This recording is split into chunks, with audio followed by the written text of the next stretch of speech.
Why this story matters. Amid constant bad news, it's important to highlight examples of progress that rarely make the front page. Quick summary: this story highlights recent developments related to pluralism, showing how constructive action can lead to meaningful results. The life and legacy of the Rev. Dr. Martin Luther King Jr. have been the subject of ongoing debate ever since his assassination on April 4, 1968. Today, those invoking King's memory range from Black Lives Matter organizers and former President Joe Biden to Ukrainian President Volodymyr Zelensky. Educators trying to teach Black history call on his principles, even as their opponents claim that lessons about systemic racism go against King's desire not to judge people by the color of their skin. In an age of polarization, it is worth remembering that one of the pillars of King's philosophy was pluralism, the idea of multiple communities engaging one another, acknowledging their differences and shared bonds, and striving to create what King called a beloved community. Would you like to read more good news about pluralism means today? Here's Religious and MLK.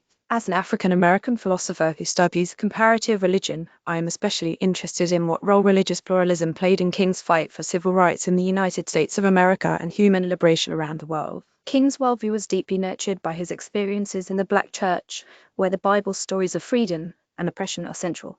The book of Exodus, for example, tells the story of Hebrew slaves seeking deliverance, and the message has been a frequent theme in Black hymns and preaching for centuries. In the book of Amos, the prophet cries out, "Let justice roll down like waters," which is a line King famously quoted in his I Have a Dream speech. Building off the work of other pioneering Black Christians, King embraced interfaith leadership. His mentor, Howard Thurman, who founded the Church for the Fellowship of All Peoples, traveled to India to meet with activist Mahatma Gandhi, who was Hindu. Gandhi's approach to nonviolent protest was also influential for Mordecai Johnson, president of Howard University, whose sermon on the subject after a trip to India in 1964 and profoundly shaped King's religious philosophy. The religious diversity of King's coalitions was evident in events like the 1965 March on Selma, where some participants were severely beaten by police on Bloody Sunday. Marches came from a chorus of faiths that included priests and nuns, Episcopal seminarians, high-profile Unitarian Universalists like James Reeb, who was murdered days later, as well as Jewish leaders like Rabbi Abraham Joshua Heschel.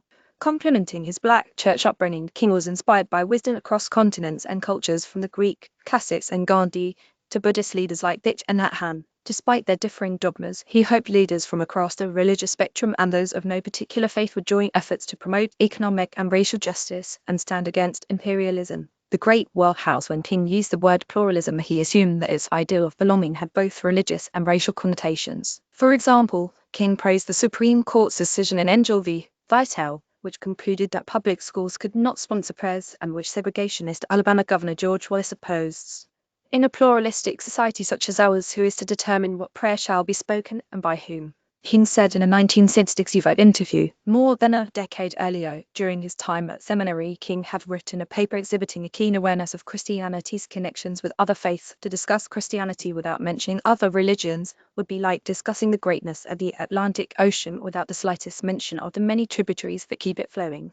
Other vivid imagery like the Great Well House underscored how King interpreted all persons and all faiths as living in an interconnected web. Identifying common themes in the discrimination against Indian Dalits, the caste formerly known as untouchable, and the plight of African Americans in the US. King surmised, "I am an untouchable." He also saw parallels between the African American struggle for freedom and the work of labor unions such as the National Farm Workers Association. Injustice anywhere is a threat to justice everywhere, King insisted. King then, today, tomorrow, King wanted people to embody the highest forms of their own religion and morality. Religion at its best, he thought, promoted peace, understanding, love, and goodwill. This is true of all of the great religions of the world, he wrote in a statement for Redbook magazine. Those were the kinds of ethics King hoped to fulfill in his own Christian ministry, as is clear in his wishes for what might be said at his own funeral. "I'd like somebody to mention that day that Martin Luther King Jr. tried to give his life serving others," he said. "I'd like for somebody to say that day that Martin Luther King Jr. tried to love somebody. I want you to say that I tried to love and serve humanity." Yet King's goal of a world without hunger, war, and racism remains unrealized. Poverty persists. War continues. Black people's safety is still imperiled. Resolving current social and political crises in America may require the real integration and power sharing that King's radical vision demanded. However, the debate about King's pluralist legacy is not only about him, but also about us. How do we want to be remembered? What world are we leaving future generations? This article was written by Roy Whittaker from San Diego State University and was originally published on The Conversation. Header image by Florida Memory on Unsplash. Article goodheadlines.org curates positive and solution-focused stories from trusted sources around the world.